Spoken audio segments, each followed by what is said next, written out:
এক যুবকের ঘটনা শোনাই আপনাদের। তার নাম হলো আনাস। এই যুবক মা বাবার একজন বাধ্য সন্তান। মা বাবার সব কথা সে শুনে। মা বাবা সন্তানকে বলতেছে, বাবা তোমার তো বিবাহের বয়স হয়ে গেছে, বিবাহ উপযুক্ত হয়ে গেছো, আমরা তোমারে বিবাহ দিতে চাই। অনেক সন্তান আছে মা বাবা বিবাহের কথা বললে সে বলে, আপনারা মেয়ে দেখেন, আপনাদের পছন্দ হইলেই আমার হবে। এই ব্যক্তির জন্য মা বাবা এক সন্তানটা মেয়ে দেখতে গেছে, যার খুব প্রশংসা।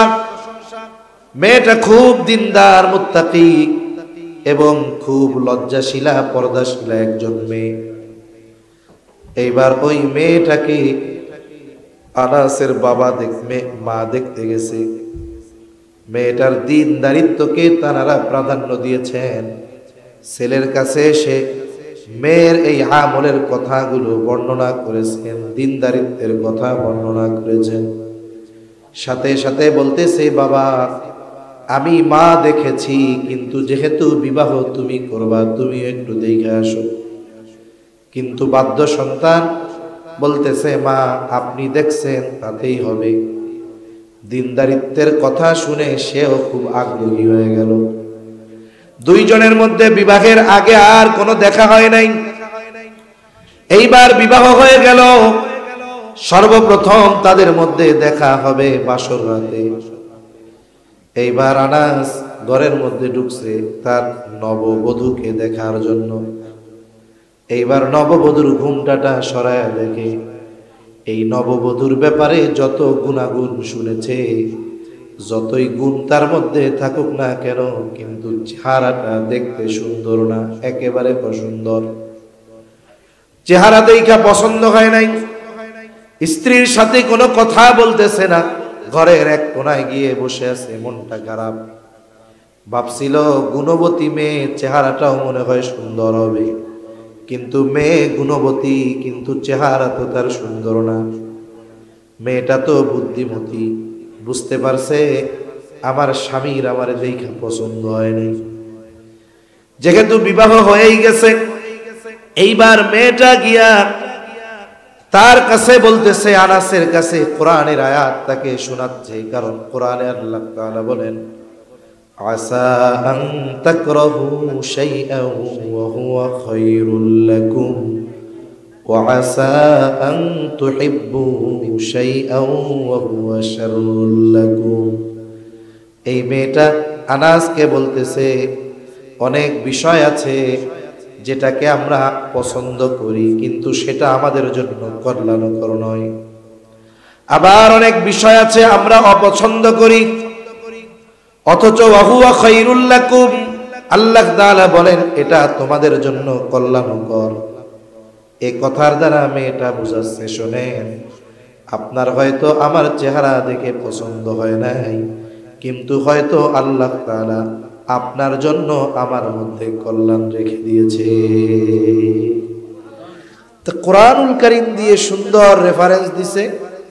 এইবার ওই রাত্রে স্বামী স্ত্রী দুইজন একসাথে থাকছে, দুজনের মধ্যে শারীরিক সম্পর্ক হইছে, কিন্তু পরের দিন সকালবেলায় দিনের আলোয় আবার বউর চেহারা দেখে আর ভালো লাগে না। দুঃখের ঠেলায় এলাকা সাইডে চলে গেছে, দূর আর আসবো না। এদিক দিয়ে আল্লাহ তাআলার কুদরত, ওই একদিনেই আল্লাহ তাআলা এই মেয়েটার গর্ভে একটা বাচ্চা দিয়ে দিছে। সুবহানাল্লাহ। সময় পার হয়ে গেছে অনেক বছর, 18 বছর, 17-18 বছরের উপরে পার হয়ে গেছে। এক সময় চিন্তা করে, জীবনের আর আছে কি, যৌবনকাল তো ঘুরা ফিরাই কাটায় দিলাম, যা আবার বাড়িতে ফিরা যাইগা। এইবার সে তার মহল্লায় এলাকায় চলে আসছে। আবার 18-20 বছরের আগের যুবক, এখন আর চেহারা আগের মতো নাই। এলাকার অবস্থাও পরিবর্তন হয়ে গেছে।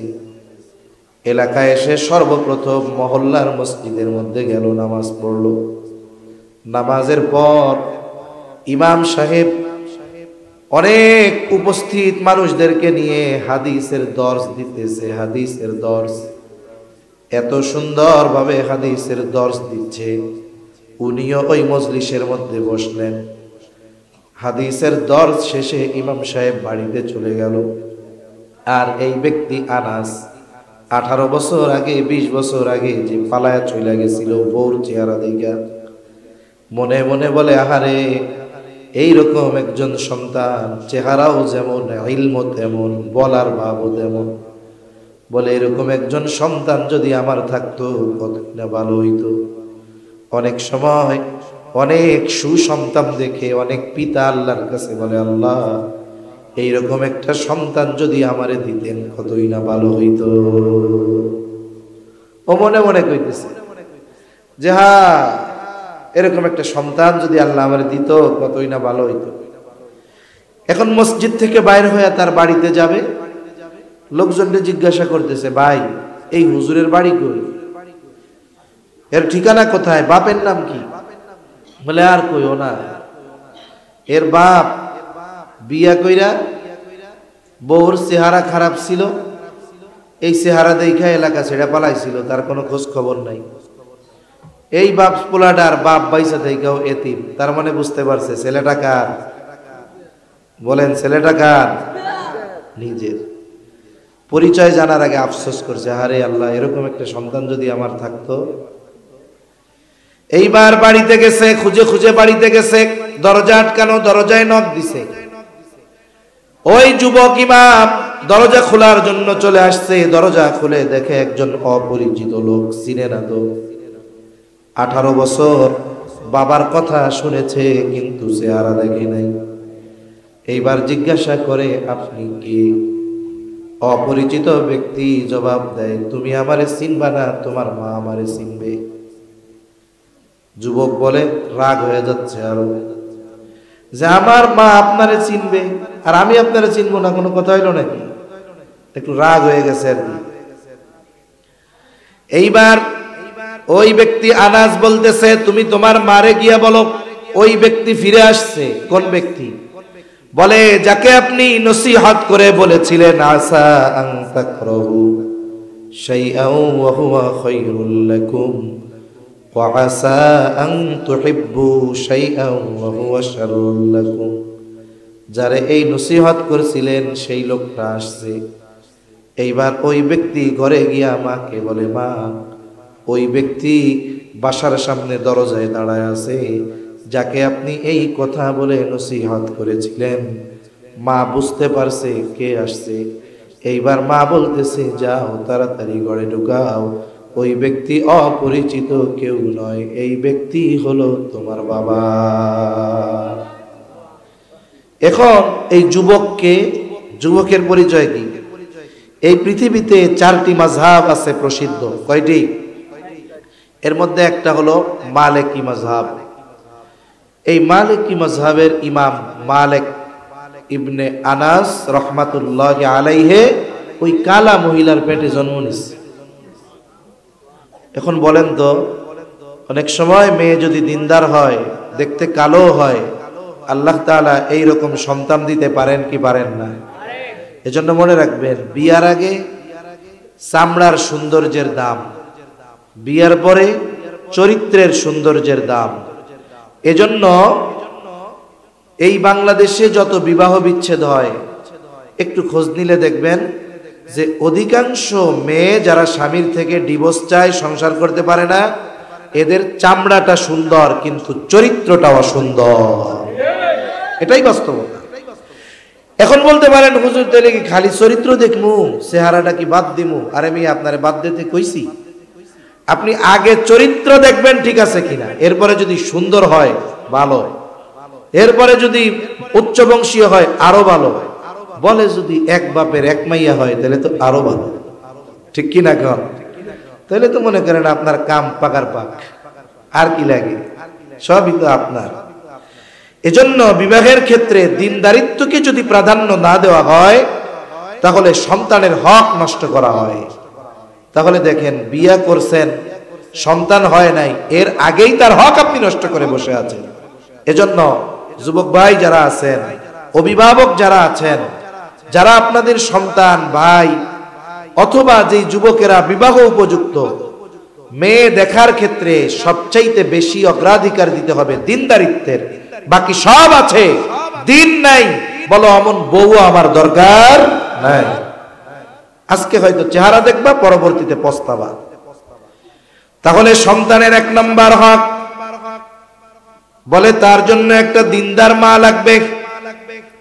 2 নাম্বার, যখন এই সন্তান মায়ের গর্ভে আসবে, মায়ের জন্য স্পেশাল কিছু করণীয় আছে। বলে মায়ের গর্ভে যখন সন্তান যায়, একেবারে শুক্র 1 ফোঁটা কি তার চাইতে কম মাতা পিতার মিশ্রিত পানি মায়ের রেহেমে পৌঁছায়া যায়, একেবারে যথাস্থানে পৌঁছায় যায়। ওই সময় থেকে নিয়ে 120 দিনের প্রসেসিং এর পর আল্লাহ তাআলা মায়ের গর্ভে আমাকে আপনাকে 1 টুকরা মাংস বানাইছিল। একটা মাংসের টুকরা আমি আপনি ছিলাম। 120 দিন পর্যন্ত মায়ের গর্ভে আমি আপনি মরা ছিলাম, মরা। 120 দিন পর হাদিসের মধ্যে এসেছে, নবীজি বলেন আল্লাহ তাআলা একজন ফেরেশতাকে মায়ের গর্ভে পাঠিয়ে দেন। শুধু তাই না, ওই ফেরেশতা আল্লাহ তাআলার নির্দেশে আমার আপনার ওই যে মরা মাংসের টুকরা, ওর মধ্যে যখন রূহ ফুঁকে দেয়, ওই মরা মাংসটা তখন প্রাণ ফিরে পায়, এবার তাজা হয়ে যায়। আর মানুষের সর্বপ্রথম মায়ের গর্ভে তৈয়ার হয় হার্ট তৈরি হয়। হার্টের কাজ কি? বলে গোটা দেহে রক্ত সঞ্চালন করা। আর একটা মানুষকে জীবিত কতক্ষণ পর্যন্ত সাব্যস্ত করা হয়? বলে তার হার্ট যতক্ষণ সচল থাকে, গোটা দেহ অচল হলেও কওয়া হয় যে এখনো বাইসে আছে। ঠিক কিনা বলেন? আমার আপনার হার্ট প্রথম মায়ের গর্ভে তৈরি হয়েছে। হাতও হয় নাই, পাও হয় নাই, চোখও হয় নাই, কানও হয় নাই, মাথাও হয় নাই। প্রথম কি হয় বলেন? হার্ট। আল্লাহ তাআলা যখন মায়ের গর্ভে আমি আর আপনি গেছি, মায়ের যে প্রতি মাসে একটা শারীরিক অসুস্থতা হইতো, আল্লাহ ওইটাকে ক্লোজ করে দিয়েছেন। আল্লাহ তাআলা ওইটার মাধ্যমে আমাকে আপনাকে মায়ের পেটের মধ্যে খাবারের ব্যবস্থা করেছেন, বড় বানাইছেন। এরপরে কি হলো? বলে বাচ্চার যখন হার্ট তৈরি হয়ে যায়, এই সময় থেকে নিয়ে মা যা চিন্তা করে, যা ভাবে, সব কিছুর প্রভাব বাচ্চার মধ্যে পড়ে। সুবহানাল্লাহ বলেন। মার পেটে সে বুঝতে পারে। এই গবেষণা আধুনিক বিজ্ঞান করেছে, আধুনিক চিকিৎসা বিজ্ঞান এই গবেষণা করেছে যে শুধু তাই নয়, মায়ের পেটের ভিতরে বাচ্চাকে আল্লাহ তাআলা যখন শ্রবণ শক্তি দেন, কান দেন, তখন এই বাচ্চা মায়ের পেটের ভিতরে মায়ের সব কথা শুনতে পায়। মা যা শোনে তাও শোনে, মা যা বলে মায়ের পেটে বাচ্চা তাও শুনতে পায়। সুবহানাল্লাহ বলেন। শুধু তাই না, কয়েকদিন আগে একটা হাই আল্ট্রাসোনোগ্রাফি করে বাচ্চা মায়ের পেটের মধ্যে তার এক্সপ্রেশন কেমন হয়, হাসি খুশি আনন্দ, তার চেহারার ভাব কেমন হয়, দেখা যায় যে যখন মা কোনো খাবার খায়, গর্ভবতী মহিলা যারা দেখবেন এরা খাবার খাইলে বমি হয়, কিছু খাবার আছে যেটা খাইলে সে আরাম বোধ করে। এগুলো নিয়ে পরীক্ষা করতে গিয়ে তারা দেখলো যে ওই খাবারটা খেলেই মায়ের বমি হয়। যেই খাবারটা খাবার পরে মায়ের পেটের ভিতরে বাচ্চার ভাল লাগে না, ও তখন মুখ তেরা বেঁকা করে, দুধ কি খাইছো মা, তখন ওইটা মায়ের কি হয়? বমি হয়। আর যখন এমন খাবার খায় যেটার প্রভাব বাচ্চার ভালো লাগে, বলে তখন সে ওই খাবারের কারণে একটা এক্সপ্রেশন তার মধ্যে অন্যরকম থাকে। এখন বলতে পারেন মার পেটে তো মুখ দিয়ে খায় না, তাহলে ওইখানে আবার বুঝে কেমনে? রক্তের মাধ্যমে আল্লাহ খাবারের ব্যবস্থা করে। এজন্য দেখেন না, বাচ্চার ঠান্ডা লাগছে, ওষুধ বাচ্চাকে দেয় না, মাকে দেয়। বলে খবরদার, আপনি কিন্তু ঠান্ডা মান্ডা লাগাবেন না, আপনি এই ওষুধ খাবেন। আপনি অসুস্থ হইলে আপনার বাচ্চা অসুস্থ হয়ে যাবে। কেন? বলে আপনি অসুস্থ হলে বাচ্চাকে দুধ পান করাবেন, এই দুধের মাধ্যমে এই অসুস্থতা বাচ্চার মধ্যে ঢুকে যাবে। এজন্য বাচ্চা অসুস্থ হইলে বাচ্চারে ওষুধ না দিয়া ওষুধ দেয় কারে? মাকে ওষুধ দেয়। একটু চিন্তা করে দেখেন যে মায়ের সাথে বাচ্চার কানেক্টিভিটি কত থাকে, কত গভীর থাকে। এজন্য একজন চিকিৎসক আমেরিকার গর্ভবতী মহিলাদেরকে নিয়ে সেমিনার করতেছেন আর বলতেছেন, শোনেন, আপনারা যদি চান আপনাদের সন্তান ভালো গায়ক হবে, তাদের কণ্ঠস্বর সুন্দর হবে, তাহলে আপনি গান বেশি বেশি গাইবেন। বলে আপনি তাহলে গান বেশি বেশি শুনবেন, এতে আপনার সন্তানের কণ্ঠ সুন্দর হবে। কারণ আপনি যখন গান গাইবেন, গান শুনবেন, আপনার পেটের মধ্যে আপনার বাচ্চাও গান শুনতে থাকবে। এখন বলেন তো, গান গাইলে আর গান শুনলে যদি বাচ্চা এগুলা শুই না গায়ক হয়, তাইলে মা যদি বাচ্চারে পেটে নিয়ে কোরআন শরীফ পড়ে, তাইলে বাচ্চা কোরআন প্রেমিক হবে কি হবে না? দুরুদ শরীফ পড়ি যদি পড়ে, বলেন তো নবী প্রেমিক হবে কি হবে না? কিন্তু আমাদের অবস্থা কি? একটা বাচ্চা যখন মায়ের পেটে আসে, সবাই না, অধিকাংশ যেটা হয় সেটাই বলতেছি। বলে বাচ্চা মায়ের পেটে আসার পরে স্বামীকে ফোন দিয়া বলে, স্বামী আগের মতো তো আমি বাহিরে যাইতে পারবো না, বেড়াইতে পারবো না, বাবার বাড়ি যাইতে পারবো না, আমাকে 8-9 মাস ঘরের মধ্যে থাকতে হবে, ডাক্তার খুব সেভে থাকতে বলছে, এই 9 মাস সময় আমি কেমনে কাটাবো? আপনি আমার একটা অ্যান্ড্রয়েড মোবাইল কিনে দেন, টাচ ফোন কিনে দেন। স্বামীও এক বলদ, সুন্দর মতো টাচ ফোন একটা কিনা দেয়। এইবার স্ত্রী বলে, আমি শুধু ফোন দিয়া কি করবো যদি সিম না থাকে? এবার একটা সিমও কিনা দিছে। বলে এটা দিয়ে কি করবো যদি এমবি না থাকে? এইবার সুন্দর মতো এমবি বইরা দেয়। তা এমবির তো একটা মেয়াদ আছে, এটার স্পিড কম, মাঝে মধ্যে নেট কম পায় ঘরের মধ্যে। বলে কাম হইতেছে না, এক কাম করেন না, ওই যে আব্দুল হাকিম ইন্টারনেটের ব্যবসা করে না, ওর একটু কই একটা ওয়াইফাই লাগাই দেন না, তাইলে 1 টাকা টুকা ভরার ঝামেলা থাকলো না, আনলিমিটেড চালাইতে পারবো। চালাও। এইবার বাচ্চা গর্ভে নিয়া পেটে নিয়া মোবাইল চালায় বেড়ায়, গান দেখে, নাচ দেখে, সিনেমা দেখে। কি প্রভাবটা পড়ে বাচ্চার উপরে? বলে বাচ্চা দুনিয়ায় ভূমিষ্ঠ হয়েছে, বয়স হলো 2 দিন, কান্নাকাটি করে। এরে সূরা কলাম পড়া ফু দিলেও কাম হয় না, কিন্তু যেই মোবাইল চালায় সামনে দেয়, আস্তে কান্না থেমে যায়। ঠিক কিনা বলেন? কেন হয়?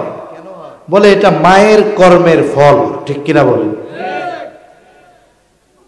আমরা ওয়াজের মধ্যে ঘটনা শুনেছি ছোটবেলায়, এক বুজুর্গের ঘটনা। বলে নাম তার কুতুবউদ্দিন বখতিয়ার কাকি রহমাতুল্লাহি আলাইহি। কুতুবউদ্দিন বখতিয়ার কাকি 6 বছর বয়স, মা নিয়ে গেছে মক্তবে আলিফ বা তাসা শেখানোর জন্য। ওস্তাদ ছোট বাচ্চা দুরূদ শরীফ পড়ায় বলতেছে, পড়ো আউযু বিল্লাহি মিনাশ শাইতানির রাজীম, বিসমিল্লাহির রহমানির রহিম। হযরত মনে করছে, ওস্তাদ মনে করছে আউযু বিল্লাহ বিসমিল্লাহ বলার পর আলিফ বা তাসা পড়ানো শুরু করব। কিন্তু 5-6 বছরের বালক কুতুবউদ্দিন বখতিয়ার কাকি আউযু বিল্লাহ বিসমিল্লাহ পড়ার পর থামে নাই, শুরু করে দিয়েছে। সূরা ফাতিহা শেষ করে ফেলছে, সূরা বাকারা শেষ, সূরা আলে ইমরান শেষ, সূরা নিসা শেষ, সূরা মায়েদা শেষ। পড়তে পড়তে একাধারে 18 পারা শেষ করে পরে থেমেছে। একটানা 18 পারা পড়ছে। ওই সময় নাকি কইতো এটা কিভাবে সম্ভব, কিন্তু আধুনিক বিষয়গুলো আসার পরে বোঝা যায় এটা তো অসম্ভব না। এখন ওস্তাদ মারে জিজ্ঞাসা করে, আপনি পড়াইতেছেন আলিফ বা এতে 18 পারা পড়ে বইয়া রইছে, আপনি কি কোরআনের হাফেজা? বলে না, আমি পরিপূর্ণ হিফজ করতে পারি নাই, 18 পারা হিফজ করেছি, এরপরে বিবাহ হয়ে গেছে। এইবার ওস্তাদজি বলে, আপনি কি আপনার সন্তানকে এইগুলা শিখাইছেন নাকি? বলে না, আমি তাকে শিখাই নাই, তবে তাই শুনাইছি। আমি তারে কি করছি? শুনাইছি। বলে আমার এই সন্তান যখন আমার পেটে আসছে, আমি কত শত হাজার বার এই 18 পারা তারে পেটে নিয়ে তিলাওয়াত করেছি, তার হিসাব নাই। আমার সন্তান দুনিয়ায় ভূমিষ্ঠ হবার পর আমার যখন পবিত্রতা অর্জন হয়েছে, এরপর থেকে নিয়ে 6 বছর পর্যন্ত আমি একে কত হাজার বার 18 পারা তিলাওয়াত করে শোনায়াছি, এর কোনো হিসাব আমার নাই। দেখেন বাচ্চার সামনে পড়লে বাচ্চার মুখস্থ হয়। আমি শুকর আদায় করার জন্য বলতেছি, গল্প দেওয়ার জন্য না বা ফখর করার জন্য না। আমার ঘরে একটা প্লাগ ইন কোরআন আছে, মানে প্লাগ লাইনে ঢুকায়া দিলে, সুইচ দিলে সূরা বাকারা থেকে পড়া শুরু করে। আমার ছোট একটা বাচ্চা আছে, বয়স হলো 5.5 বছর হয় নাই, 5 বছর 2 মাস। আমি দেখি কালকে না পরশু কোথায় নিয়ে যাচ্ছি, সাথে সামনে বসানো। হঠাৎ আমি খেয়াল করতেছি আমার ছেলেটা আলিফ লাম মিম থেকে পড়া শুরু করে দিয়েছে। প্রায় প্রথম পৃষ্ঠার ওই ছোট অংশ শেষ কইরা পরের পৃষ্ঠারও প্রায় আধা পৃষ্ঠা পড়ে ফেলছে। আমি ওরে আর ওই সময় কিছু বলি নাই। বাসায় আসার পরে ওর আম্মারে বলতেছি এরকম বিষয়ে, বলতেছে ও যখনই মাদ্রাসা থেকে আসে সুযোগ পায় চালায়া দেয় আর শুনতে থাকে। আমি তখন বুঝলাম আমার এই ছেলেটা, তারে পড়ানো হয় নাই কিন্তু শুনে শুনে সে মুখস্থ করে ফেলছে। এই স্মার্ট জামানার পোলাপান যদি এই অবস্থা হয়, আর ওই জামানার অবস্থা দিলে কেমন ছিল? ইন্টারনেট ঘাটলে পাওয়া যাবে। একটা ছেলে আছে আলজেরিয়ার, মার কোলের মধ্যে, এখন ওই বাচ্চা হাফ প্যান্ট পরা, ওরে কোরআনুল কারীমের যেখান থেকেই ওর মা বলে ওর পর থেকে ও বলা শুরু করে দেয়। ইন্টারনেটে এটা সার্চ দিলে পাওয়া যাবে। 3.5, 4, 5 বছরের বেশি বয়স হবে না। তাহলে এই বাচ্চা যদি কোরআনুল কারীমের হাফেজ হয়ে যেতে পারে, তাহলে কুতুবউদ্দিন বখতিয়ার কাকি মায়ের তিলাওয়াত শুনে শুনে 18 পারার হাফেজ হতে পারে কি পারে না? এই জন্য মায়ের দায়িত্ব হলো সন্তান যখন তার পেটে আসবে জীবন পরিবর্তন করে ফেলা।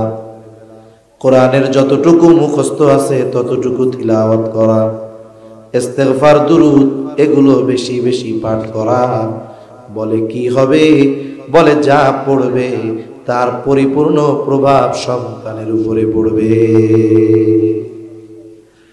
এরপরে সন্তান মনে করেন দুনিয়ায় ভূমিষ্ঠ হইল, দুনিয়া আসার পর তার হক আছে।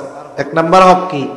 ছেলে হোক মেয়ে হোক, দুনিয়ায় আসার পর তার ডান কানে আজান, বাম কানে ইকামত দিতে হবে।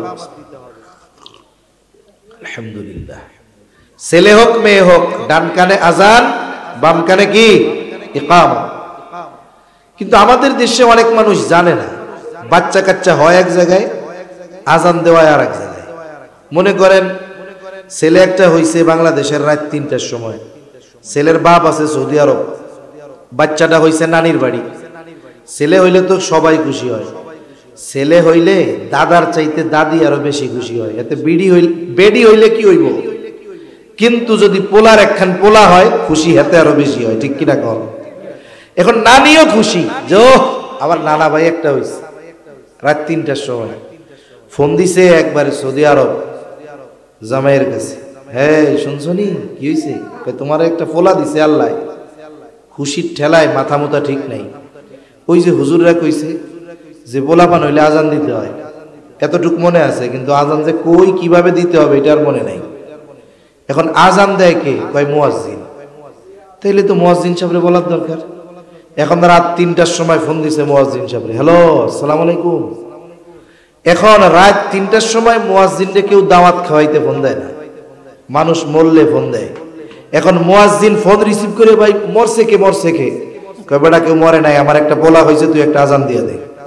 এখন কম তো এই মুয়াজ্জিন যদি রাত 3টার সময় আজান দেয় মাইকে, মনে করেন এদেশের মানুষ নামাজ নিজে পড়ুক আর না পড়ুক, একদিন যদি মুয়াজ্জিন টাইম ছাড়া বে টাইমে আজান দেয়, দেখবেন এলাকার সব লোক মসজিদে এসে হাজির। কামড়া করছো কি তুমি?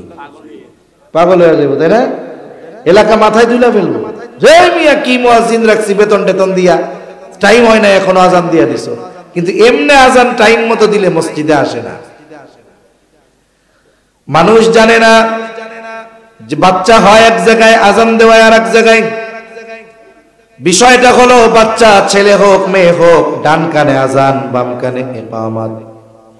যদি ওইখানে কোনো পুরুষ উপস্থিত না থাকে, নারীরা ওই সন্তানের কানে আজান আর ইকামত দিয়ে দিবে। কেন আজান ইকামত দিবে? এর কয়েকটা হিকমত আছে। 1 নাম্বার, এই বাচ্চাটা দুনিয়ায় ভূমিষ্ঠ হওয়ার আগে মায়ের পেটে একটা জগৎ আলমে বতন এই জায়গায় ছিল। এখন আসছে আলমে দুনিয়ায়। এই দুনিয়ায় আসার পর দুনিয়ার কোনো আওয়াজ কথা তার কানে যাওয়ার আগে আল্লাহ তাআলার বড়ত্বের আওয়াজ তার কানে পৌঁছায়া দিতে হবে। আরেকটা হিকমত হলো জীবনের জন্য শিক্ষা। মনে করেন আজান হলো মাগরিবের, 5 মিনিট পরে জামাত। জামাতে দাঁড়ানোর আগে, নামাজ শুরু করার আগে ইকামত দেওয়া হয়। কি দেওয়া হয় বলেন তো? ইকামত শেষ হওয়ার কয় ঘন্টা পরে ইমাম সাহেব নামাজ শুরু করে? কয় ঘন্টা? 1 সেকেন্ডও না, সাথে সাথে শেষ হওয়ার সাথে সাথে ইমাম তাকবীরে তাহরিমা বলে দেয়, আল্লাহু আকবার। শিক্ষণীয় বিষয় হলো, দেখেন জানাজার নামাজে আজানও নাই, ইকামতও নাই। বলে নাই কেন? বলে যখন তুমি দুনিয়ায় আসছো তোমার ডান কানে আজান, বাম কানে ইকামত দেওয়া হয়ে গেছে। বলে তোমার এখন শুধু জানাজার নামাজটা বাকি। বলে ইকামতের পরে তাকবীরে তাহরিমা বলতে ইমামের যতটুকু সময় লাগে তুমি তোমার জীবনটাকে এতটুকু সময় মনে কইরো। তার মানে ইকামতের সাথে সাথে যেমন নামাজ শুরু হয়ে যায়, তুমিও মনে কইরো ইকামত হয়ে গেছে, যে কোনো সময় তোমার নামাজে জানাজা হতে পারে। এই চিন্তা কইরা দুনিয়ায় চইল। তাহলে মূল কথা হলো যে তার ডান কানে আজান দিতে হবে, বাম কানে ইকামত। এরপরে বাচ্চার জন্য সপ্তম দিন কয়েকটি বিষয় করণীয় আছে। 1 নাম্বার, তার মাথার চুলগুলো মুন্ডায়া দিতে হবে। এই চুলের ওজন পরিমাণ স্বর্ণ অথবা রৌপ্য অথবা উভয়ের যে কোনো একটার সমপরিমাণ মূল্য সাদকা করে দিতে হবে, দান করে দিতে হবে। এরপর বলে তার আকিকা দিতে হবে। আকিকা, ছেলে যদি হয় 2টা ছাগল দিয়া, মেয়ে যদি হয় 1টা দিয়া। সপ্তম দিন অথবা 14তম দিন অথবা 21তম দিন। বলে সপ্তম দিন পারে নাই 14তম দিনে দিবে, 14তম দিনে পারে নাই 21তম দিনে দিবে। বলে ছেলে হইছে 2টা ছাগল দেওয়ার সামর্থ্য নাই, যথা সময়ে 1টা ছাগল দিয়ে হলেও দিয়ে দিবে। কিন্তু আমাদের দেশের মানুষের বদ অভ্যাস, সামর্থ্য থাকার পরেও ইচ্ছা করে দেরি করে। আছে না এরকম?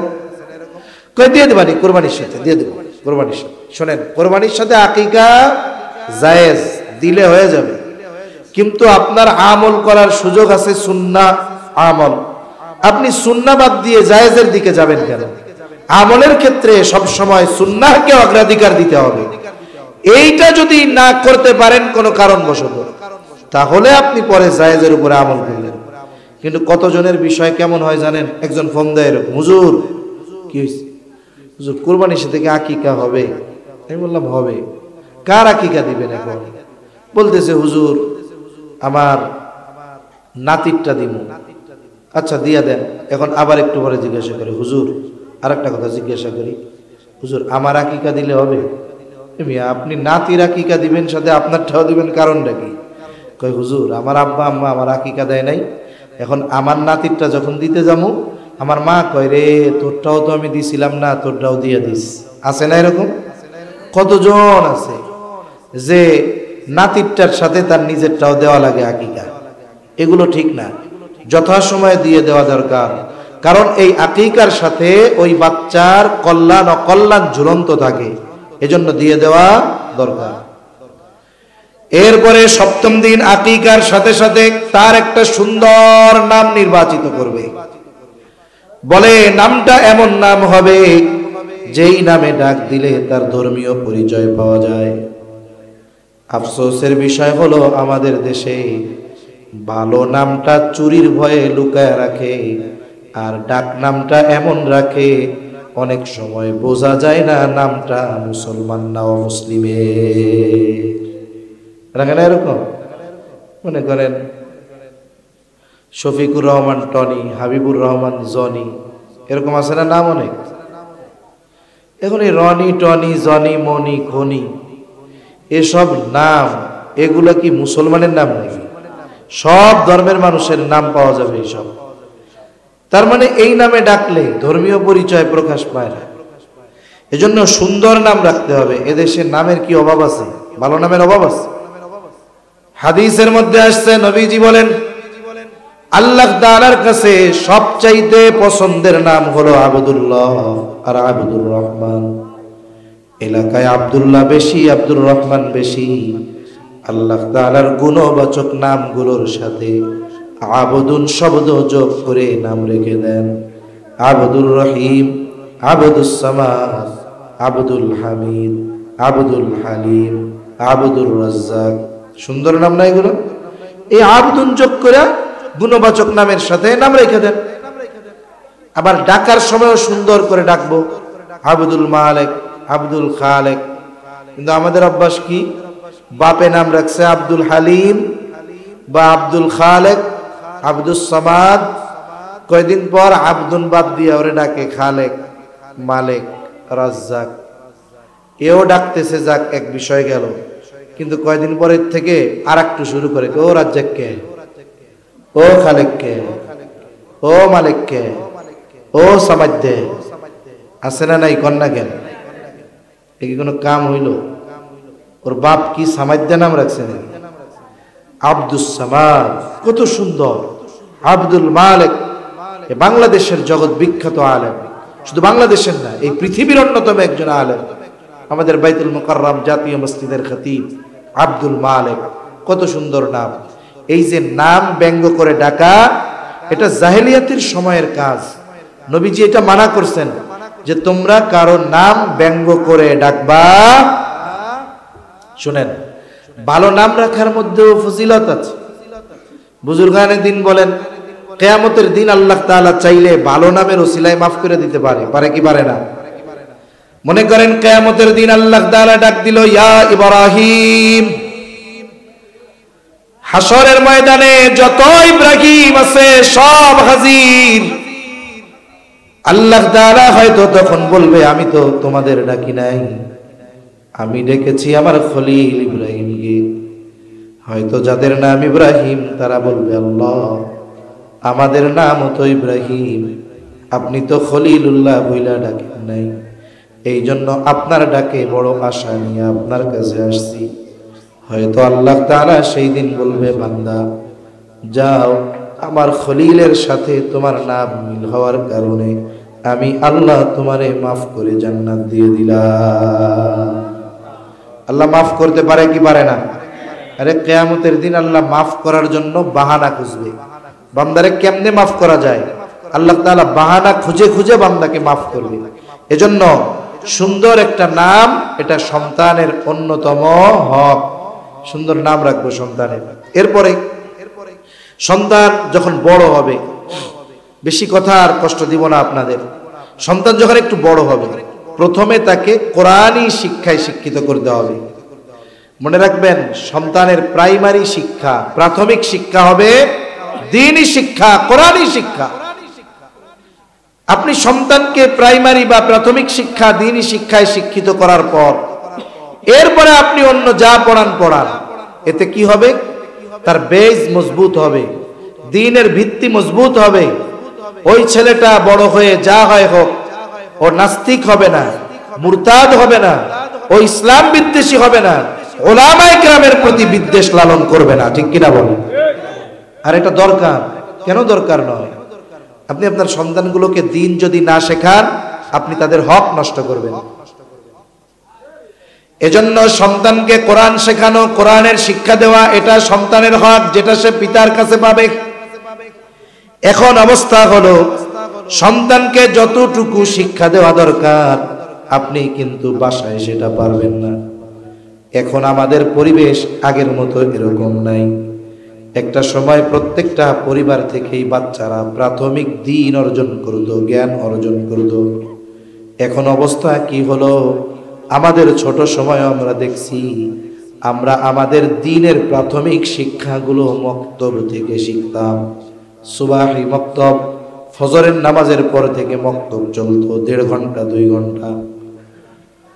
প্রত্যেক এলাকায়, মসজিদগুলায়, মাদ্রাসাগুলায় মক্তব ছিল। আপনাদের এলাকায় আছে মক্তব? সকালবেলা অনেক জায়গায় মক্তব শেষ নাই, একেবারে বললেই চলে যে মক্তবই নাই।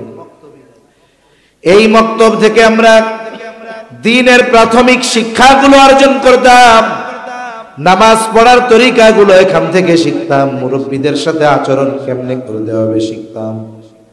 ফজরের পর থেকে নিয়ে 2 ঘন্টা মক্তব, এরপরে 10টার সময় 1, 2 যারা তারা স্কুলে যাইত, আর 3, 4, 5 যারা তারা 12টা থেকে 4টা পর্যন্ত পড়তো। কিন্তু এক সময় ইসলাম বিদ্বেষী শক্তি চিন্তা করলো, এই দেশ থেকে যদি ইসলামকে উৎখাত করতে হয়, অস্ত্র দিয়ে উৎখাত করা যাবে না, পদ্ধতি বের করতে হবে। এরা গবেষণা করে দেখলো এই দেশ থেকে ইসলাম দূর করা যাচ্ছে না। এর অন্যতম কারণ হলো এই মক্তব। কারণ এই দেশের মুসলমানেরা সকাল বেলায় বাচ্চাদের মক্তবে পাঠিয়ে দেয়, আর প্রত্যেকটা ঘরে ঘরে সকাল বেলায় কোরআনের তিলাওয়াত হয়। এখন নাও হইতে পারে, কিন্তু এক সময় প্রত্যেক ঘরেই এরকম হইতো। তখন তো আর মোবাইল ছিল না, রাত 2টায় ঘুমাইতো না কেউ। এশার পর পর রাত 2টার সময় মোটামুটি ঘুম ক্লিয়ার, ঠিক কিনা বলেন? এবার কি হইতো, ফজরের রক্ত হইছে, বাড়ির কর্তা যারা, প্রাপ্তবয়স্ক যারা, বাচ্চাদের উঠাই টুঠাই নিয়ে মসজিদে নামাজে চলে যেত, আর এদিক দিয়া মহিলারা রাতের আধারে বাড়ির উঠান টুঠান, বাহির বাড়ি ঝাড়ু টাড়ু দিয়া ফজরের নামাজ পড়া কোরআন শরীফ নিয়ে বসে যেত।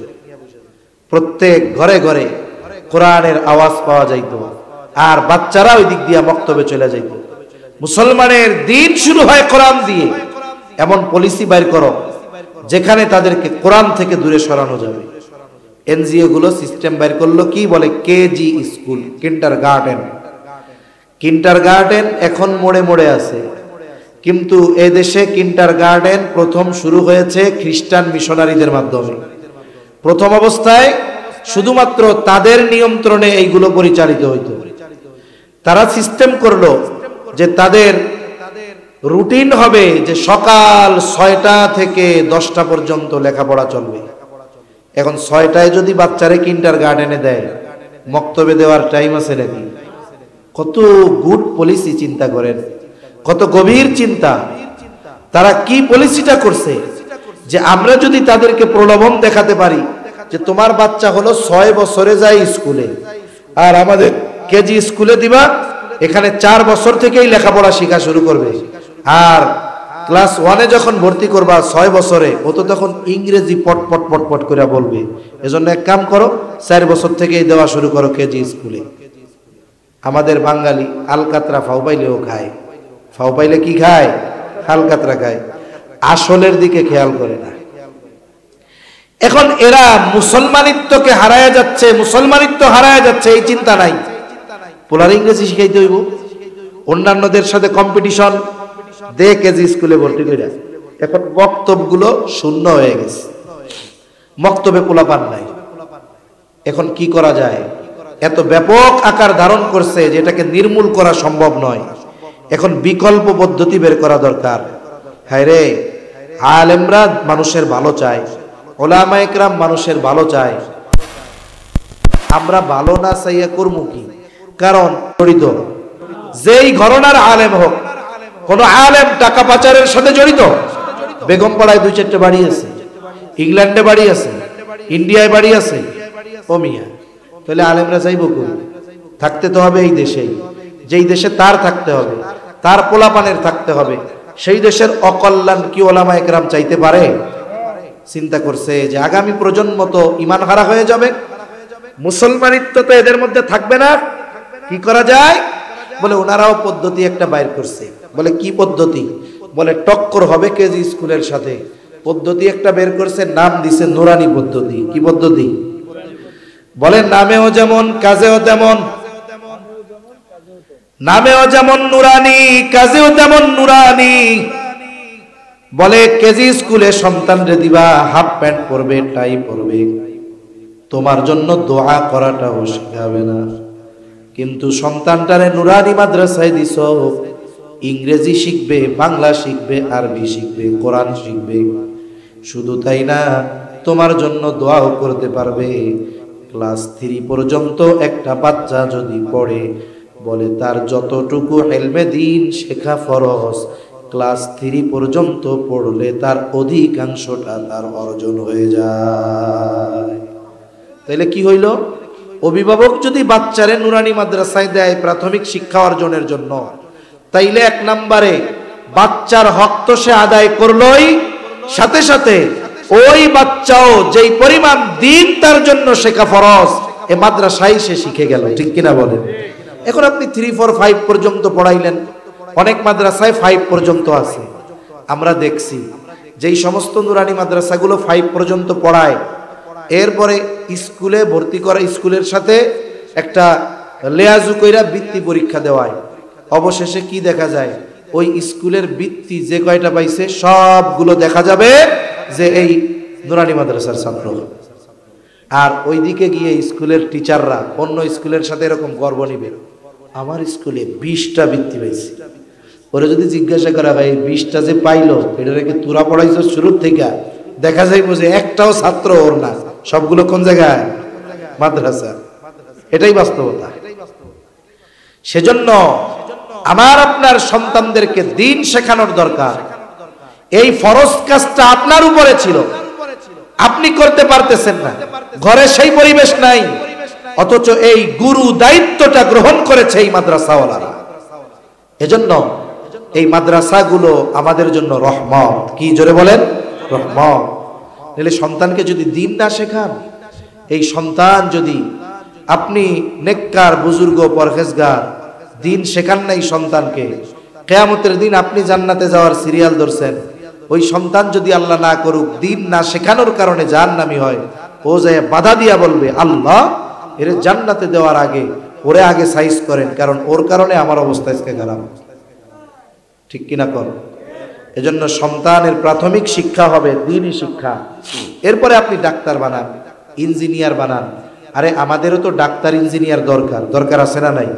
আরে মিয়া যেই আকারে টেস্টের দাম, এখন যদি আমাকে হুজুরকে বেতন 10, 15, 20 হাজার টাকা, কোনো মধ্যে যদি যায় একটু ডাক্তার দেখাইতে, দেখা যাবে যে টেস্ট দিছে ওনার 1.5 মাসের বেতন শেষ। ঠিক কিনা বলেন? এখন মনে করেন এই মাদ্রাসার একটা ছাত্র 5 পর্যন্ত পড়ে বড় ডাক্তার হয়েছে। এখন এই মাদ্রাসার ওস্তাদ গেছে তার কাছে যে আমি তো অসুস্থ, আমার একটু চিকিৎসা করে দাও, দেখো তো কি হয়েছে।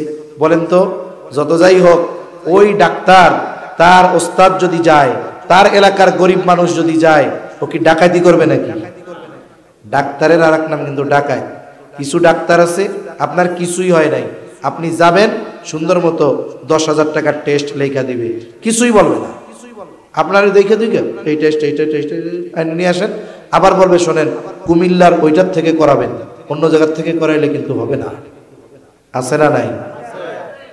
এগুলো ডাক্তার না ডাকাত? আমাদের তো দিনদার কিছু ডাক্তার দরকার। যেই ডাক্তার এই মাদ্রাসায় পড়ে ডাক্তার হইছে, পরে ও আসবে মাসে 1 দিন, সপ্তাহে 1 দিন এই মাদ্রাসায় ক্যাম্প করবে, এখানে মানুষকে ফ্রি ট্রিটমেন্ট দিবে, প্রাথমিক যে ওষুধগুলো লাগে আল্লাহ তারে তৌফিক দিছে, সপ্তাহ বইরা কামাইয়া কিছু টাকা এই জায়গায় ব্যয় করবে। এরকম দিনদার ডাক্তার দরকার আছে না নাই? আমাদের ইঞ্জিনিয়ার দরকার, বলে দিনদার ইঞ্জিনিয়ার দরকার, যে রডের বদলে বাঁশ দিবে না। ঠিক কিনা বলেন? মাদ্রাসার ডিজাইন করা লাগবে, ইঞ্জিনিয়াররা 5 লাখ টাকা চায়। এই মাদ্রাসার ছাত্র ইঞ্জিনিয়ার হইছে, ওকে যদি বলা হয় তোমার শৈশবের প্রাথমিক শিক্ষা যেখান থেকে অর্জন করেছো ওই মাদ্রাসার ভবন হবে, ডিজাইন করে দাও, দেখবেন 1 টাকাও নিবে না, 5 লাখ টাকার ডিজাইন আল্লাহর নামে ফ্রি করে দিবে। এজন্য আমাদের ইঞ্জিনিয়ার, ডাক্তার, উকিল, ব্যারিস্টার সব দরকার, তবে ডাকাত মারখানা দিনদার দরকার। বলে দিনদার হবে কেমনে? বলে ওর অন্তরে শিশু থাকতেই দ্বীনের বীজ বপন করে দিতে হবে। ঠিক কিনা কর? এজন্য সন্তানের অন্যতম হক হলো তাকে প্রথমে দ্বীন শিক্ষা দেওয়া। এরপরে সন্তানের বয়স যখন 7 বছর হবে, বলে নামাজের জন্য তাকিদ দাও, 10 বছর নামাজ না পড়লে প্রহার করো। সাথে সাথে 10 বছর বয়সে বাচ্চার বিছানাগুলোকে আলাদা করে দাও। বাচ্চার 10 বছর হওয়ার আগে থেকেই বাচ্চাকে সেপারেট করার অভ্যাস করতে হবে। অনেক মা বাবা আছে 12, 14, 15 বছর হয়েছে তাও বাচ্চারে কোলে নিয়ে ঘুমায় না, ইসলাম যেটা বলছে ওটাই আপনাকে করতে হবে, কারণ এর মধ্যে কল্যাণ আছে না নাই? সেজন্য 10 বছর হলে বিছানা পৃথক, 7 বছর হলে নামাজের আদেশ। কিন্তু বলেন তো, আপনি যেই কাজের আদেশ 7 বছরে করতে চান, কোন কাজের আদেশ দেওয়ার আগে ওই কাজটাকে শেখানোর দরকার আছে না নাই? তার মানে আরো আগের থেকে তাকে নামাজে অভ্যস্ত করতে হবে। আপনি যদি সন্তানটাকে মাদ্রাসায় দেন, আমি বুকে হাত দিয়ে বলতে পারি, কসম করলে আমার কসম ভঙ্গ করা লাগবে, ভঙ্গ হবে না, যে একটা বাচ্চা ও যদি শুরু থেকে মাদ্রাসায় পড়ে 7 বছরে ওকে নামাজের আদেশ করা লাগবে না, ও 7 বছর না 6 বছরে পাক্কা নামাজি হয়ে যাবে। ঠিক কিনা কর? ক্লাস 1-2 তে যেই বাচ্চা পড়ে, এই বাচ্চাটা নামাজের 2 রাকাত নামাজে 60টা মাসালা টপ টপ টপ টপ করে নামাজ পড়বে, এক একটা রুকুন আদায় করবে আর বলবে এটা ফরজ, এটা ওয়াজিব, এটা সুন্নাত। ও 7 বছরে তো পাক্কা নামাজিতে পরিণত হয়ে যাবে। ঠিক কিনা বলেন? এজন্য বাচ্চাদের মাদ্রাসায় দেওয়া দরকার। আমাদের মাদ্রাসার বাড়ির পাশে যেটা বাচ্চা পড়ে, পরীক্ষা হয়েছে, নামাজের বাহিরে ভিতরে 13 ফরজ পড়ে, হলো প্লেতে, নুরানি প্লেতে পড়ে। এখন অনেক নামাজি আছে 20 বছর নামাজ পড়ে, ওনারে নামাজের বাইরে ভিতরে 13 ফরজ কইতে কন, উনি কইবে হুজুর আমি একটু হিসু করে আসি, আপনি একটু বসেন। এই কইয়া যে বাঁকবো, ওনারে আর এলাকায় খুঁজে পাওয়া যাবে না। অথচ এই ছোট ছোট বাচ্চা হুজুর ফরজ, গোসলের ফরজ, 5-6 বছর বয়স, এসব মাসলা মাসাইল তার জানা হয়ে যাচ্ছে। এজন্য মাদ্রাসায় দিলে লাভ কি? বলে আপনার উপরে যেটা ফরজ ছিল ওস্তাদরা মেহনত করে সেগুলো শিখিয়ে দিচ্ছে। এই মাদ্রাসাগুলো আমাদের জন্য রহমত। আবার মনে করেন অনেক জায়গায় সমস্যাও আছে, বাচ্চাগুলারে আগের থেকে যে মসজিদে নিবেন, আমাদের দেশের মানুষের খাসলাত ভালো না। ছোট বাচ্চা একেবারে গেদাটারে তো মসজিদে নেওয়ার দরকার নেই। ইউরোপ আমেরিকা সহ আরব বিশ্বের দেশগুলোয় অনেক মসজিদে বাচ্চাদের জন্য আলাদা জায়গা থাকে, মসজিদের এক কর্নারে বাইর সাইড দিয়ে সিস্টেম করে দেয়। বাচ্চারা কি করে? বলে 2 রাকাত নামাজ পড়ে আইসা ওই জায়গায় দোলনা খেলে, সরসরি খেলে। আবার মসজিদগুলার থেকে বাচ্চাদের জন্য চকলেটের ব্যবস্থা থাকে। কেন? বলে বাচ্চারা যেন বারবার মসজিদমুখী হয়, এগুলোর আকর্ষণে যেন মসজিদে আসে। এ ছোট বাচ্চা, শিশু সুলভ মন, এখন হয়তো চকলেটের লোভে মসজিদে আসতেছে, কিন্তু এই বাচ্চা এক সময় চকলেটের লোভে, চকলেট পাওয়ার লোভে মসজিদে আসবে না। এক সময় বয়সের পরিবর্তনের সাথে সাথে ও আল্লাহকে পাওয়ার জন্য মসজিদে আসবে। ঠিক কিনা বলেন? এখন যদি এই ওয়াজ শুই না কোনো বাপ যদি চিন্তা করে আমার ছেলেটারে নিয়ে আমি জুমার দিন 5 বছর বয়স একটু মসজিদে যাব, এখন কাহিনী কি হইব? বাচ্চা যদি একটু চেঁচামেচি করে, কথাবার্তা বলে, তাহলে নামাজ শেষে দেখবেন ওই কমিটির সভাপতি সেক্রেটারি ঘাড় ঘুরায় কই, ওই প্যাডে যেটা সেইটারে হলো আইও, আছে না নাই? এই যে লজ্জা দিয়া দিল লোকটারে, আর এক ধমকে বাচ্চাটাও ভয় পেয়ে গেল। ওরে বাবা, এদিকে তো বাঘ থাকে, এখনো ভয় পেয়ে গেল। আচ্ছা, এইটা না কইরা আপনি ওই বাচ্চারে একটু আদর করে বুঝান, ডাক দিয়ে আদর করে, যে এখানে কথা বলে না, আল্লাহর ঘর, জোরে কথা বলতে হয় না। ও তখন বলবে ঠিক আছে ঠিক আছে, কথা বলবো না। এই যে আপনি যেভাবে বলবেন ও ঠিক ওইভাবে করবে। বাচ্চারা দেখে দেখে শিখে, আপনি আদেশ করে ওদেরকে কখনো শেখাতে পারবেন না, এটা বাচ্চাদের অভ্যাস, ওরা দেখে দেখে শিখে। এখন আসেন আবার কি করবে? মনে করেন ওই দিন মসজিদে একজনের দোয়া, জিলাপি দিছে হাদিয়া। এখন আরেকজন বলবে ভালোই হয়েছে, তুমিও আইছো, পোলারেও নিয়ে আইছো। এই তো আছে না নাই? এই যে আপনি লজ্জা দিচ্ছেন, বাচ্চাদেরকে ধমক দিচ্ছেন। আজকে এই 5 বছরের বাচ্চারে ধমক দিয়া মসজিদ থেকে বাইর করে দিলেন, 15 বছর বয়স হইলে তো 14 গোষ্ঠী ঠ্যাং দইরাও মসজিদে আনতে পারবেন না। এজন্য আমাদের বাচ্চারা যেন আমাদের মসজিদকে নিরাপদ মনে করে, সে ব্যবস্থা আমাদের করার দরকার আছে না নাই? আছে। আমি আপনি মসজিদের মধ্যে দৌড়াদৌড়ি খেলাধুলা করব না, এতে মসজিদের আদব ক্ষুণ্ণ হবে। কিন্তু ছোট বাচ্চারা মসজিদের মধ্যে দৌড়া খেলুক, অসুবিধা নাই তো। ওরা তো মাসুম, ওরা তো নাবালক, ওরা নিষ্পাপ। ওরা যদি মসজিদকে নিজের জন্য নিরাপদ জায়গা মনে করতে পারে, এই বিশ্বাস যদি তার জন্য ঢুকে যায় অন্তরে, দেখবেন এক সময় ও ওর প্রশান্তি মসজিদেই খুঁজে পাবে। ঠিক কিনা কর? এজন্য নামাজের শিক্ষা বাচ্চাদের দিতে হবে। আর মাদ্রাসায় যদি দেন, এ টেনশন আপনার নাই, অটোমেটিক 7 বছরে আদেশ দেওয়া লাগবে না, ও 6 বছরেই পাক্কা নামাজি হয়ে যাবে ইনশাআল্লাহ। আল্লাহ। আর বেশি সময় কষ্ট দিব না, আলোচনা শেষের দিক। বাইরে যারা আছেন সুন্দর মতো ভেতরে আইয়া বইয়া পড়েন। এরপরে সন্তান যখন প্রাপ্তবয়স্ক হবে, ছেলে হোক মেয়ে হোক, বিবাহ দেওয়ার দায়িত্ব হলো অভিভাবকের। মেয়েকে বিবাহ দেওয়ার দায়িত্ব অভিভাবকের, ছেলেকেও বিবাহ দেওয়ার দায়িত্ব অভিভাবকের।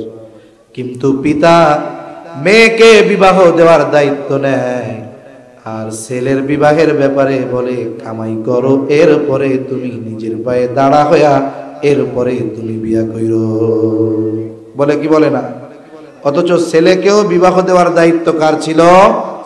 পিতার ছিল। মনে রাখবেন, সন্তান যদি বিবাহ উপযুক্ত হয়, এই সন্তানকে আপনি যদি বিবাহ না দেন, আর এই যৌবনের তাড়নায় সে যদি কোনো অন্যায় করে, আপনি জানেন আর না জানেন কোনো অসুবিধা নাই। আপনি মসজিদের সভাপতি, হাজী সাহেব যাই হন না কেন, ওই সন্তান প্রাপ্তবয়স্ক হওয়ার পরে যেই গুনাহ করবে, সে গুনাহ করে গুনাহগার হবে, আর আপনি গুনাহ না কইরা ওই পরিমাণ গুনার মালিক হয়ে যাবেন। এজন্য সন্তান প্রাপ্তবয়স্ক হলে বিবাহের ব্যবস্থা করব। আমাদের দেশে মেয়ের বিবাহের জন্য পিতা অস্থির থাকে, ছেলেটার জন্য চিন্তা করে না। মনে করেন মেয়ে হইছে, 10টা মেহগুনি গাছ লাগায়, একটা ডিপিএস করে, 18 বছর বয়স মেয়েরে বিবাহ দিচ্ছে। এইবার গাছ 5টা বিক্রি করছে 5 লাখ, ডিপিএস ভাঙছে 5 লাখ।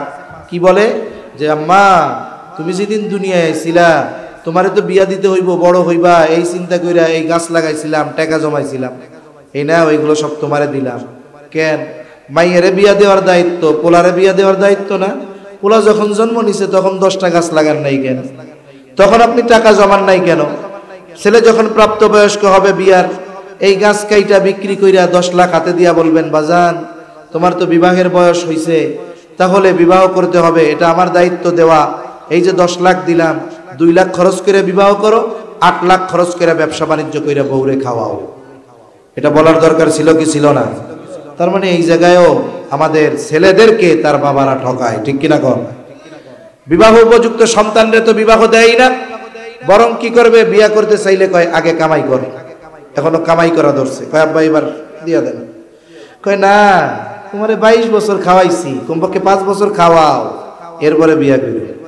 এখন বলেন, আপনি তাকে বিলম্ব করালেন, আর আল্লাহ না করুক সে যদি কোনো পাপে জড়িয়ে যায়, এই গুনাহ আপনার আমলনামায়ও যোগ হয়ে যাবে। তা আমি মোটা দাগে কয়েকটা হকের কথা বললাম। যেই পিতা, যেই অভিভাবক সন্তানের এই হকগুলো আদায় করবে, বলেন তো আপনার কি মনে হয়, এই পিতার কি বুড়াকালে হুজুরের কাছে এসে বলা লাগবে হুজুর মা বাপের হকের ওয়াজ করেন, বলা লাগবে? বৃদ্ধাশ্রমে যাওয়া লাগবে? এটা হলো আপনার আমার ইনভেস্ট, যেটা আমি জীবনের প্রারম্ভে করলাম। আমি যদি আমার সন্তানের জীবনের প্রারম্ভে এই ইনভেস্ট গুলো করে রাখি, এটা গাছ লাগানোর মতো গাছ লাগিয়ে রাখলাম, ইনশাআল্লাহ আমি যখন বার্ধক্যে পৌঁছাবো, ওই সন্তান আমাকে আপনাকে বোঝা মনে করবে না, বরং আমাকে আপনাকে বেঁচে থাকাটাকে ও নেয়ামত মনে করবে। ও আল্লাহর কাছে বলবে, আল্লাহ আমার আব্বা আম্মা অসুস্থ, তাতে কি? আল্লাহ আপনি তাদেরকে দীর্ঘ হায়াত দেন, তাদের হক আদায় করার তৌফিক আপনি আমাকে দেন। তাহলে এই সন্তান মা বাবাকে বোঝা মনে করে বৃদ্ধাশ্রমে ফালায়া আসবে না। আর যদি চিন্তা করেন যে আমার ছেলেগুলাকে আমি দিন না শেখায়া ছোটবেলা থেকেই তাকে ব্যারিস্টার, ইঞ্জিনিয়ার, উকিল, ডাক্তার বানাবো, হবে কি? বলে ঢাকায় 5 তলা বাড়ি বানাবে, আর আপনার গ্রামে গাছতলায়ও থাকার জায়গা থাকবে না। এখন সিদ্ধান্ত আপনার, আপনি কি চান আপনার জন্য, এটা আপনার হাতেই, আপনার ভাগ্য। আপনি আপনার সিদ্ধান্ত নেবেন যে আপনি কি চান, যে এই সন্তানগুলোকে সম্পদে পরিণত করবেন, নাকি এই সন্তানের বার্ধক্যকালে এই সন্তানের কাছে বোঝা হবেন। এটার সিদ্ধান্ত আপনাদেরটা আপনার হাতে। এজন্য আমি অনুরোধ করব যে আপনাদের বাচ্চাদের কমপক্ষে প্রাইমারি শিক্ষাটা এই মাদ্রাসাগুলোতে দিবেন, ইনশাআল্লাহ দিবেন তো? ঠকবেন দিলে? বলেন ঠকবেন? ঠকবেন না। এবছর কি প্রদর্শনী দেখাইছেন? প্রদর্শনী দেখাইছেন এবার? নুরানি ছাত্রগুলা কিভাবে শিখে, ওরা শুধু শিখে তা না, ওরা ওদের শিক্ষাকে প্র্যাকটিক্যাল ভাবেও আপনাদের সামনে উপস্থাপন করতে পারে। এবছর হয়তো হয় নাই, আগে আপনারা দেখছেন। এজন্য বলেন তো, এই ধরনের মাদ্রাসাগুলো আমাদের জন্য রহমত কিনা? জোরে বলেন রহমত কিনা? শুনেন, এই রহমত, এই নেয়ামতের কদর করা দরকার। আল্লামা তকি উসমানী দামাত বারকাতুহুল আলিয়া, ওনার বিশ্ব ভ্রমণের কাহিনী আছে, বই উনি ভ্রমণ করছেন, লিখছেন।